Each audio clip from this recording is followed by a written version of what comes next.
પણ કાળે પણ લેવી પડશે. એક મહાન તપસ્વી ઋષિ મંત્રમર્મગ્ન, હું શબ્દોને એવી માયાજાળનો કોઈ ઉપયોગ કરવા માગતો નથી, કારણ કે એ શબ્દો ઓછા પડે. વૈખરી જ્યાં અટકી જાય, જેને હૃદયની ભાષાથી સમજી શકાય એવા ભગવત્પાદ સ્વયં આપણી ભાવનાને માન આપીને ભગવાન ભાવનો પૂછ્યો છે. કેટલાય આંસુઓ વિખેર્યા પછી પણ જેમના દર્શન દુર્લભ બની જાય, ત્યાં આ ભાવનાની ભંગીમાં આગળ, ભાવનાની આગળ ભગવાન ઝૂકી જાય એવી વાત બની. અને ભગવત્પાદ પરમ પૂજ્ય ગુરુદેવે વડોદરામાં પધારવાનું સ્વીકાર્યું. ખરેખર એમની આ અનુકંપા, એમનો આપણા પ્રત્યેનો અપાર સ્નેહ પ્રેમ ગદગદ બની જવાય એવો છે. કદાચ એની કોઈ એમનો પરિચય આપવાની કે એમની કોઈ વાત કરવાની મારે હોતી નથી. એમનું સમગ્ર જીવન વિશ્વમાં એમના નામની જે ખ્યાતિ અત્યારે વહી રહી છે, એના પરથી આ વ્યક્તિત્વ, આ ગુરુદેવ એ સ્વયં પોતે જ એમની ઓળખાણ છે. વડોદરાની ધરતી, ગુજરાત આજે એમના ચરણથી પાવન બની છે, ત્યારે એમના સાનિધ્યમાં રહેવાનો જેટલો પણ સમય આપણને પ્રાપ્ત થાય, મારી આપ સૌની નમ્ર પ્રાર્થના છે કે આ અમૂલ્ય ઘડી છે જીવનમાં.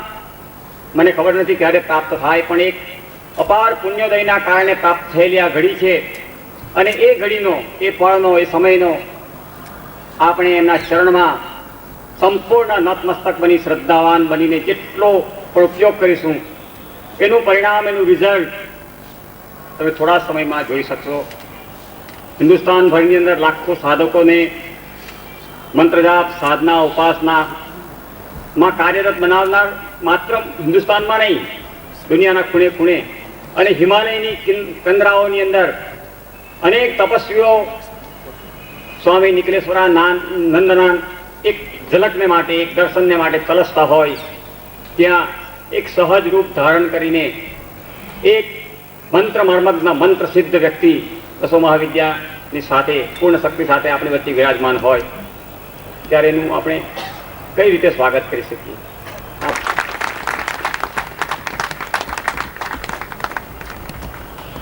પરમ શ્રદ્ધેય ભગવત્પાદ છોટે ગુરુદેવ પણ પધાર્યા છે. એ આપણું સદભાગ્ય છે.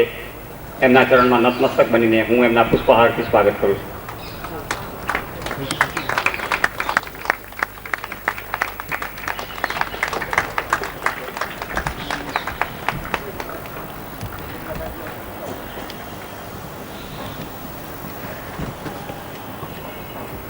મારા સહકાર્યકર અને આ શિબિરના આયોજનની અંદર સક્રિય ફાળો આપનાર માનનીય શ્રી પરમાર સાહેબને હું વિનંતી કરું છું કે ભગવત્પાદ પરમ પૂજ્ય ગુરુદેવનું પુષ્પહારથી સ્વાગત કરે.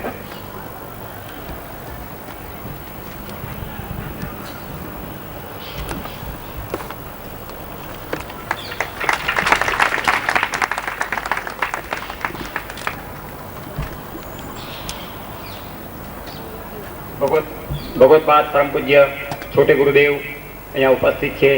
હું પરમાર સાહેબને વિનંતી કરું છું કે પુષ્પહારથી એમનું સ્વાગત કરે.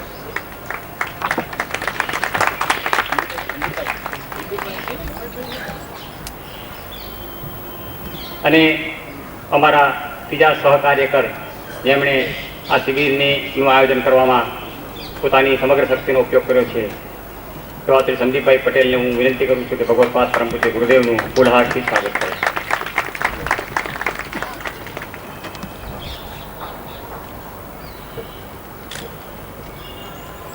ભગવત્પાદ પરમ પૂજ્ય છોટે ગુરુદેવનું પુષ્પહારથી આપ સૌના વતીથી સંદીપભાઈ પટેલ સ્વાગત કરે.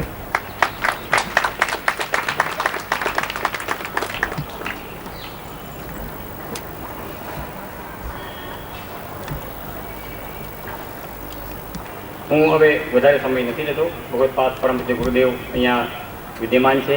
આપણે સૌ એમના શ્રીમુખેથી દુર્લભ જ્ઞાનને પ્રાપ્ત કરવા માટે આતુર છીએ. હું એમના ચરણમાં નતમસ્તક બનીને પ્રાર્થના કરું છું. હે ગુરુદેવ, અમે બિલકુલ કોરી પાટી જેવા છીએ. અમને કંઈ જ આવડતું નથી. જ્ઞાન, ઉપાસના, સાધના અમે બિલકુલ અભૂત બાળક જેવા છીએ.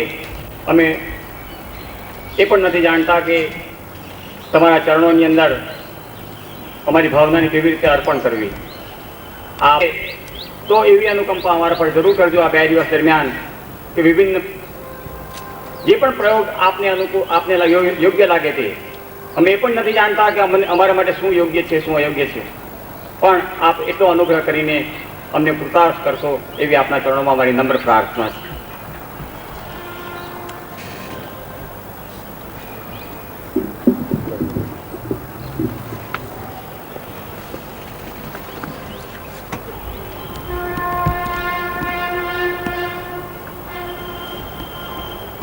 वक्षस्थलोऽपि भजनं वदनं सुरेन्द्रं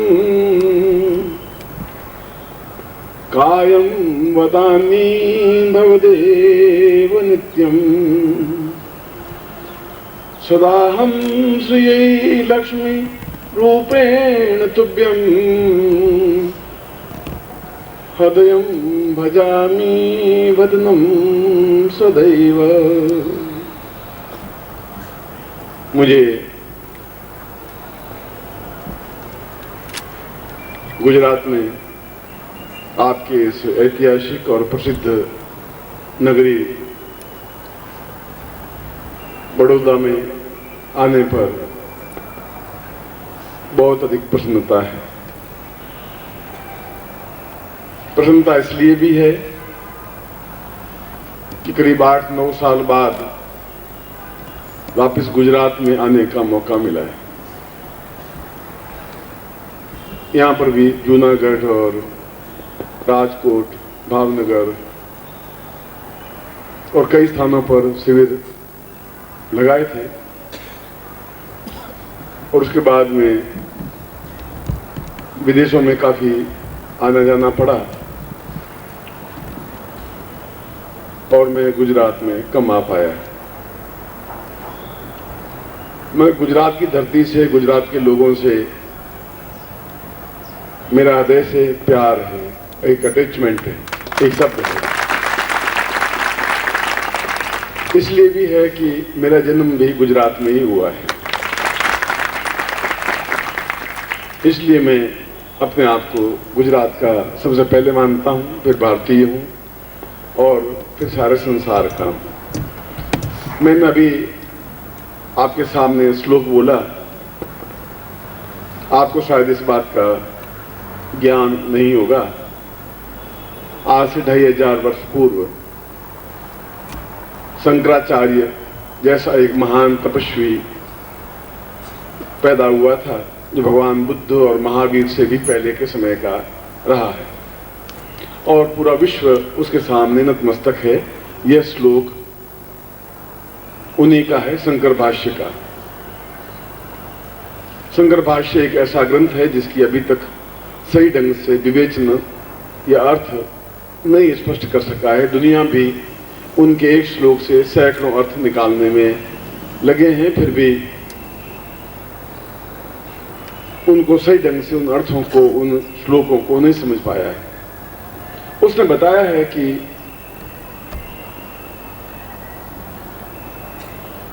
जीवन के 2 पक्ष हैं. अधिकांश व्यक्ति ऐसे होते हैं जो केवल सुनते हैं और शांत रह जाते हैं. ये मैं इस श्लोक की व्याख्या कर रहा हूं. वे मनुष्य तो हैं मगर सही अर्थों में वे श्रोता हैं, सुनने वाले हैं. साधक और श्रोता में अर्थ बताया है उसने. श्रोता जो केवल सुनता है उसका उसके चित्त पर इफेक्ट पड़े या नहीं पड़े, अच्छा पड़े या बुरा पड़े, श्रोता पर कई तरह के अर्थ हो सकते हैं। वह उसका भाव समझे या नहीं समझे, जैसे राम कथा हो रही है और जो सुनने वाले हैं वे श्रोता हैं, या महाभारत की कथा हो रही है, भागवत की कथा हो रही है और सुनने वाले 5 लाख लोग हैं, वे श्रोता हैं। एक शब्द, 2 ही शब्द संसार में प्रसिद्ध हैं, एक श्रोता, एक साधक। साधक जो अपने शरीर को साधता है, क्रियान्वित करता है, सिद्धि पुरुष बनाता है, जो अपने आप को नियंत्रित करता है, जो एक बूंद बन करके पैदा होता है और समुद्र बन जाता है, श्रोता नहीं बन सकता है। श्रोता तो अपने मन से, अपने तरीके से उसका अर्थ लगाता है। इसी धरती पर एक बुद्ध पैदा हुए, राजा के पुत्र थे सिद्धार्थ, और आगे जाके उनको बुद्धत्व प्राप्त हुआ और भगवान बुद्ध कहला रहे। बौद्ध धर्म आज भारतवर्ष में भी है, संसार के करीब 18-19 देशों में है, जापान में, चीन में बौद्ध धर्म ही है। बुद्ध ने एक बार प्रवचन करते हुए कहा कि मैं संक्षेप में अपनी बात कह चुका हूं और मैं ये कह रहा हूं कि जीवन का श्रेष्ठ पक्ष, बुद्ध ने ग्रंथ लिखा है धम्मपद। मैं उस धम्मपद के उस श्लोक को उद्धृत कर रहा हूं जो बुद्ध ने कहा है, जो एक युग पुरुष ने कहा है, जो एक अद्वितीय व्यक्तित्व ने कहा है, जो राजा का बेटा था और सब छोड़कर सन्यासी बना। हमने तो कुछ छोड़ा ही नहीं, न पत्नी छोड़ी है, न बेटे छोड़े, न धन छोड़ा, न मकान छोड़ा है, और हमारे पास छोड़ने के लिए है भी क्या। उन्होंने तो पूरा राजपाट सब कुछ छोड़ करके, और एक बार उस बुद्ध ने देखा कि वो तो महलों से बाहर निकलने वाला व्यक्ति नहीं था। 18 साल का हुआ तो एक बार एक बग्गी में सवार होकर के, एक तांगे की बग्गी थी, घोड़ा जुता हुआ था और आगे जा रहा था तो व्यक्ति, एक वृद्ध व्यक्ति दिखाई दिया जो लाठी के सहारे चल रहा था। बुद्ध ने सारथी को पूछा कि ये इतना कांपता हुआ क्यों चल रहा है, क्या बात, सीधा क्यों नहीं चलता है? क्यों, वो तो महलों से नीचे उतरा ही नहीं था, उसको थोड़ा ही मालूम था कि वृद्धता भी क्यों होती है, बुढ़ापा भी कोई चीज हो। तो रानियां, राग रंग, ऐश आराम, नृत्य, घुंघरों की आवाज और उसी में जी रहा था। उसने कहा महाराज, एक दिन व्यक्ति वृद्ध होता ही है, बुढ़ापा आता ही है, और जैसा ये थरथराता है वैसा हर व्यक्ति एक उम्र आने के बाद थरथराता ही है। जब शरीर कमजोर हो जाता है तो थरथराता है। तो बुद्ध ने सारथी को पूछा कि मैं भी एक दिन ऐसा हो जाऊंगा? कि महाराज ऐसा तो सब कुछ होना ही पड़ेगा, जब शरीर घिसेगा तो बुढ़ापा आएगा, बुढ़ापा आएगा तो शरीर में ताकत नहीं रहेगी, और जब शरीर में ताकत नहीं रहेगी तो तुम साधना भी नहीं कर सकता, फिर राम नाम भी नहीं ले सकता, फिर नींद की गोलियां ले सकता है, फिर दवाइयां ले सकता है, फिर डायबिटीज की दवाइयां लेगा, फिर चिंता करेगा कि मेरा क्या होगा, फिर आंख में आंसू आएंगे कि मैं जिंदगी में कुछ नहीं किया। ये बुढ़ापा तो आएगा ही महाराज। उसको पहला झटका लगा। उसने कहा कि एक दिन मुझे भी ऐसा बुढ़ापा आएगा तो फिर ये आज जो मेरे चेहरे की ललाई है ये तो सब समाप्त हो जाएगी। थोड़ा सा और सारथी आगे बढ़ा तो एक अर्थी जा रही थी शमशान की ओर, तो उसके मुर्दा लेटा हुआ था जैसे अर्थी पर बांधते हैं। उसने कहा सारथी तुम रुको, ये क्या जा रहा है, ये तो नई चीज है कुछ। उनके महाराज, ये एक व्यक्ति है जिसकी मृत्यु हो गई है, उसको सीढ़ी पर लाद करके और उसको शमशान में ले जा करके जलाने की क्रिया कर रहे हैं, शमशान में ले जा रहे हैं। ये क्यों ले जा रहे हैं? उनका हमारे मर जाने के बाद में उनको जलाया जाता है, इसलिए शमशान में ले जाके जला देते हैं। तो क्या मुझे भी ऐसा होगा जाए कि महाराज एक दिन आपका भी ऐसा ही असर होगा, आपको भी एक दिन जलना ही होगा? ये तो एक झूठी प्रवंचना है कि मैं जिंदा हूं। उनका रथ मोड़ो, मुझे घर ले चलो, मैंने देख लिया। जब अंतिम मुझे बुढ़ापा ही आना है और अंतिम मुझे शमशान में जाके ही सोना है, तो फिर ये राग रंग, ये हंसी खुशी, ये नाच घुंघरू, ये ओम परम तत्वाय नारायणाय गुरुभ्यो नमः। ओम ह्रीं मम प्राण देह रोम प्रतिरोमा चैतन्य जाग्रय ह्रीं ओम नमः। ओम भूर्भुवः स्वः तत्सवितुर्वरेण्यं भर्गो देवस्य धीमहि धियो यो नः प्रचोदयात्।